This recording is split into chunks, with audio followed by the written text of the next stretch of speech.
ശ്രീ ബൈജു കൊട്ടാരക്കര, ഇവിടെ ഇപ്പോഴിതാ ഇന്നിപ്പോൾ കോടതി പറയുന്നു, നിങ്ങൾ ഈ ഇരകളുടെ മൊഴി പരസ്യപ്പെടുത്തിയാൽ അവരുടെ സ്വകാര്യത ഹനിക്കപ്പെടും എന്നതുകൊണ്ട് ഈ റിപ്പോർട്ടിന്മേൽ ഒരു നടപടിയും എടുക്കില്ല എന്ന് പറയുന്നതിൽ ഒരു ന്യായവുമില്ല എന്ന് പറയുന്നു. അപ്പോൾ ഇതൊന്നുമല്ല കാര്യം. ആരെയൊക്കെയോ സംരക്ഷിക്കാൻ, ആരെയൊക്കെയോ രക്ഷിക്കാൻ, ആർക്കൊക്കെയോ വേണ്ടിയാണ് ഈ പറയുന്ന 4 വർഷവും 8 മാസവും 19 ദിവസവും ഈ റിപ്പോർട്ട് കിട്ടി സർക്കാർ ഒന്നും ചെയ്യാതിരുന്നത് എന്ന് ഏറെക്കുറെ ഇന്നത്തെ കോടതി നടപടികളോടെ നമുക്ക് ബോധ്യപ്പെട്ടിട്ടുണ്ട്.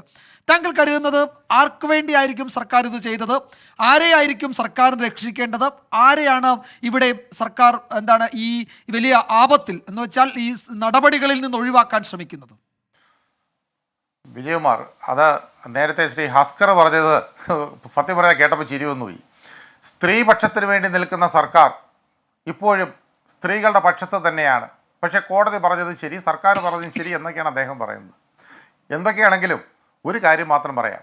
ഈ 4.5 വർഷം ഹേമ കമ്മിറ്റി റിപ്പോർട്ട് 2017 അത് രൂപീകരിക്കപ്പെട്ടിട്ട് ആദ്യം കമ്മീഷനായിരുന്നു, പിന്നെയാണ് കമ്മിറ്റി ആയത്. അതിനെ ആരെന്ത് ന്യായീകരിക്കാൻ വന്നാലും ആദ്യം ഹേമ കമ്മീഷൻ റിപ്പോർട്ട് എന്നാണ് പറഞ്ഞത്.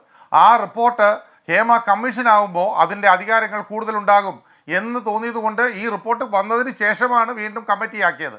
നിയമസഭയിലാണ് ഒരിക്കൽ മുഖ്യമന്ത്രി പറയുന്നത് അത് കമ്മീഷൻ അല്ല, കമ്മിറ്റി റിപ്പോർട്ടാണ്, അത് നിയമസഭയുടെ മേശപ്പുറത്ത് വെക്കേണ്ട ആവശ്യമില്ല എന്ന് മുഖ്യമന്ത്രി പറയുന്നു നിയമസഭയിൽ. അത് കഴിഞ്ഞ് 2019 ഇത് കൊടുത്തിട്ട് ഇത്രയും കാലം എന്തിനു മാറ്റി വെച്ചു എന്ന് നമ്മൾ ചോദിച്ചല്ലോ.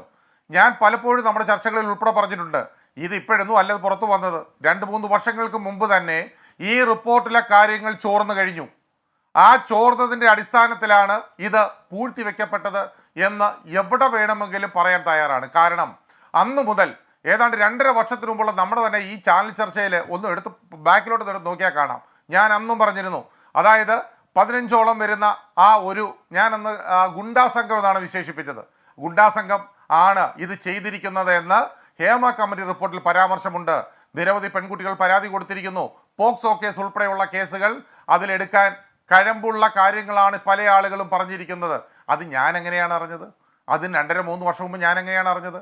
ഇതറിഞ്ഞത് സാംസ്കാരിക വകുപ്പിലെ ചില ആളുകൾ ഇത് പുറത്തുവിട്ടതിനെ തുടർന്നാണെന്ന് അറിഞ്ഞത്.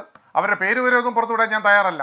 അതൊന്ന്. 2, ഈ പെൺകുട്ടികൾ, ഈ പരാതി ഹേമ കമ്മിറ്റിയിൽ പറഞ്ഞ പെൺകുട്ടികൾ ഇപ്പോൾ ഇന്ന് കോടതിയും പറഞ്ഞിരിക്കുന്നു അവർ പോലീസിന് മൊഴി കൊടുക്കണം. ഈ പോലീസിന് മൊഴി കൊടുത്താൽ ഉണ്ടാകുന്ന പല്ലാപ്പും, അതേപോലെ തന്നെ ഇത് പരസ്യമായി പറഞ്ഞാൽ അവർക്ക് ഈ ഇൻഡസ്ട്രിയിൽ നിൽക്കാൻ പറ്റില്ല എന്നുള്ള പേടിയും ഒക്കെ കൊണ്ടാണല്ലോ ഹേമ കമ്മിറ്റിയെ പോലെ 3 അംഗ വനിതാ കമ്മിറ്റിയിലെ ആളുകൾ വന്നപ്പോൾ, നടിചാരുതയും അതേപോലെ IPS ഓഫീസറും ഒക്കെ വന്നപ്പോൾ അവർ ഈ മൊഴി കൊടുക്കാൻ തയ്യാറായത്. ആ മൊഴി കൊടുക്കാൻ തയ്യാറായിട്ട് ഈ ഉന്നതരെ തന്നെ രക്ഷിക്കാൻ വേണ്ടിയാണ് ഇത്രയും കാലം ഇത് വെച്ചുകൊണ്ടിരുന്നത്. അതിനകത്ത് ഈ പേരുകളൊന്നും പുറത്തു വരട്ടെ. ഇരകളുടെ പേര് പുറത്തു വിടണമെന്ന് ആരാണ് പറഞ്ഞത്? ഒരു ഇരകളുടെ ഇനിയിപ്പോ 2 ആഴ്ചക്കുള്ളിൽ ആക്ഷൻ ടേക്കൺ റിപ്പോർട്ട് ഹാജരാക്കാൻ പറയുകയാണ് കോടതി SITയോട്. എന്ന് പറഞ്ഞാൽ ഇപ്പോൾ ഒരാൾ മൊഴി നൽകാൻ തയ്യാറാവുന്ന കേസ് മുന്നോട്ട് പോകണ്ട എന്നും കോടതി പറയുന്നുണ്ട്. പക്ഷേ ഇവിടെ FIR ഇടുന്നില്ലെങ്കിൽ എന്തുകൊണ്ട് FIR ഇടുന്നില്ല എന്ന് SITക്ക് കോടതിയെ ബോധ്യപ്പെടുത്തേണ്ടി വരും. കോടതിയുടെ മേൽനോട്ടമുണ്ട്. കോടതി ഇനിയാണ് ഈ പറഞ്ഞ ഹേമ കമ്മിറ്റി റിപ്പോർട്ട് പൂർണ്ണാർത്ഥത്തിൽ പൊട്ടിച്ച് വായിക്കാൻ പോകുന്നത് എന്ന് പറഞ്ഞാൽ ശ്രീ ബൈജു കൊട്ടാരക്കര, ഈ പറയുന്ന മറച്ചുവെച്ച ഭാഗങ്ങൾ എന്ന് പറഞ്ഞാൽ ആദ്യം പറഞ്ഞ ഭാഗം മാത്രമല്ല, ആ വിവരാവകാശ കമ്മീഷൻ പുറത്തുവിടാം എന്ന് പറഞ്ഞ ഭാഗങ്ങളെക്കാൾ കൂടുതൽ സർക്കാർ വെട്ടിയല്ലോ. ആ പറയുന്ന ഖണ്ഡികകളിൽ ആരുടെയൊക്കെ പേരുണ്ടോ, ഏതൊക്കെ ഉന്നതരുടെ പേരുണ്ടോ, അല്ലെങ്കിൽ പോക്സോ കേസുണ്ടോ, അല്ലെങ്കിൽ ഈ സെക്ഷൽ അസോൾട്ടിൻ്റെ കൂടുതൽ മാരകമായ വെർഷൻസ് ഉണ്ടോ, അതൊക്കെ SIT കാണാൻ പോകുന്നു. കേസെടുക്കാൻ നിർബന്ധിതമാകുന്നു. വൈജു അല്ലേ? ഹാഷ്മി, അതുകൊണ്ട് തന്നെയല്ലേ കോടതി വായിച്ചിട്ടില്ല എന്ന് പറയുന്നത് എനിക്കറിയില്ല. കാരണം കോടതി അതുകൊണ്ട് തന്നെയാണല്ലോ പറഞ്ഞത് പോക്സോ കേസുകൾ പോലും എടുക്കാൻ കഴമ്പുള്ള കാര്യങ്ങൾ ഈ റിപ്പോർട്ടിലുണ്ട് എന്ന് പറയണമെങ്കിൽ അത് അല്പമെങ്കിലും വായിക്കാതെ പറയാൻ പറ്റുമോ എന്ന് എനിക്ക് തോന്നുന്നില്ല. ഒന്നത്. 2 പറയുന്നത്, ഇതിനകത്ത് ഹാഷ്മിക്ക് അറിയാം, വേറൊരു കാര്യം അറിയാമോ? ചാക്ക് കണക്കിന് പണം ഇപ്പോൾ ഒഴുകുന്നുണ്ട്. ഇല്ലെന്ന് ഹാഷ്മിക്ക് പറയാൻ പറ്റുമോ? അതിവിടെ മാത്രമല്ല, ചെന്നൈയിൽ, കേരളത്തിൽ ഒരു പെൺകുട്ടി എനിക്ക് ഫോൺ ചെയ്ത് പറഞ്ഞതിൻ്റെ ഓഡിയോ റെക്കോർഡിംഗ് എൻ്റെ ഇരിപ്പുണ്ട്. അതായത് പണം ഓഫർ ചെയ്യുന്നു പല ആളുകൾക്കും. അപ്പോൾ ആ പണം എന്തിനാണ് ഓഫർ ചെയ്തത്? ഇവരാരും പേരുകൾ പുറത്തു പറയരുത്. ഈ പറയരുതെന്ന് പറഞ്ഞ ആളുകൾ ഇതിനകത്ത് ഉൾപ്പെട്ടിട്ടുണ്ടാവണമല്ലോ. അങ്ങനെ ഉൾപ്പെട്ടിട്ടുള്ള ആളുകളായിരിക്കണമല്ലോ ഈ പണം ഓഫർ ചെയ്യുന്നത്. അത് ചെന്നൈയിലാണെങ്കിലും ശരി, കൊച്ചിയിലാണെങ്കിലും ശരി, ഈ ഓഫർ ചെയ്ത ആളുകൾ ആരാണെങ്കിലും ശരി, അവർ ഈ ഹേമ കമ്മിറ്റി റിപ്പോർട്ടിൽ അവരുടെ പേരുകൾ ഉണ്ടാവണം. യാതൊരു സംശയമില്ല അതിനകത്ത് ഉണ്ടാവണം. അങ്ങനെയാണെങ്കിൽ ശ്രീ ബൈജു കൊട്ടാരക്കര, 4.5 വർഷക്കാലം സർക്കാർ ഈ റിപ്പോർട്ടിൽ ഒരു ആക്ഷനും എടുക്കാതെ നിന്നത്, സിനിമാ മേഖലയിലെ തന്നെ ഉന്നതരുടെ പേരുകൾ അടങ്ങിയ റിപ്പോർട്ടിന്മേൽ നടപടിയെടുക്കാതിരുന്നത് ഒരു വിഭാഗത്തെ സംരക്ഷിക്കാനാണെങ്കിൽ അത് തന്നെയാണ് ഫലത്തിൽ ഇപ്പോൾ അന്വേഷണം നടന്നാലും സംഭവിക്കാൻ പോകുന്നത് എന്നാണോ താങ്കൾ പറയുന്നത്? അതായത് പണം കൊടുത്ത് കാര്യങ്ങൾ മറച്ചിടും, അങ്ങനെയാണോ താങ്കൾ കരുതുന്നത്? അങ്ങനെ സംശയിക്കുകയാണോ താങ്കൾ? തീർച്ചയായിട്ടും സംശയിക്കേണ്ടിയിരിക്കുന്നു.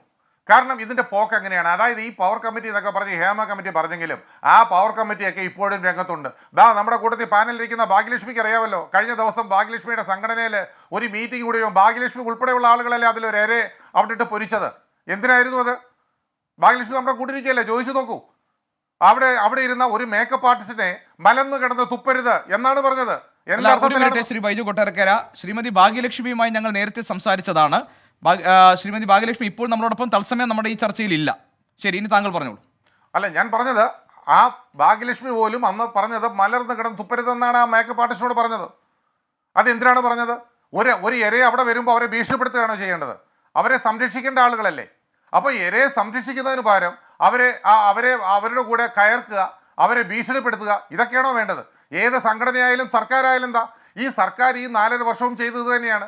ഉന്നതരായ ആളുകളുടെ പേരുകൾ അതിൽ വന്നപ്പോൾ ഒന്നുകിൽ പല ആളുകളും അത് ബ്ലാക്ക് മെയിലിങ്ങിന് ഉപയോഗിച്ച് കാണാം, ഇല്ലെന്നുണ്ടെങ്കിൽ അവരെ സംരക്ഷിക്കുന്നതിന് വേണ്ടി ഏതറ്റം വരെയെങ്കിലും സർക്കാർ പോയി. അതിന് യാതൊരു സംശയവുമില്ല.